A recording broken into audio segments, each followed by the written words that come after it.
श्रीकृष्ण जयंती आणि गोपाळकाला झाल्यानंतर सर्वांनाच उत्सुकता लागते ती आबालवृद्धांच्या लाडक्या गणपती बाप्पाच्या आगमनाची.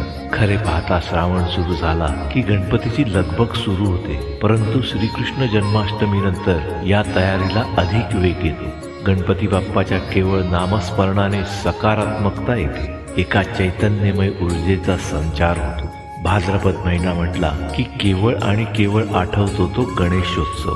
महाराष्ट्रात गणेशोत्सवाला अनन्यसाधारण महत्त्व आहे.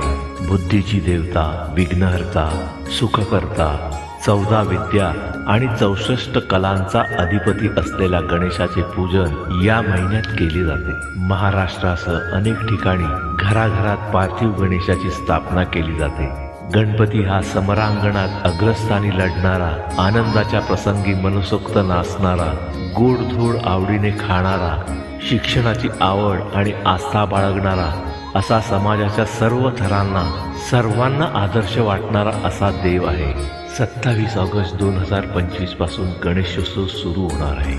शनिवार 6 सप्टेंबर 2025 रोजी अनंत चतुर्दशी आहे. या दिवशी गणेशोत्सवाची सांगता होईल. गणपती बुद्धीची देवता आहे. गणपती ही वैश्विक देवता आहे. पराक्रमी असले तरी कोपिष्ट नाही. यामुळेच देवत्व असलेला गणपती जवळचा आणि आपल्यातलाच वाटतो. सुख करता दुःख हरता वार्ता विघ्नाची, पूर्वी पूर्वी प्रेम कृपा जयाची. सर्वांगी सुंदर उठशिंदुराची, कंठी झळके माळ मुक्ता फळांची. जय देव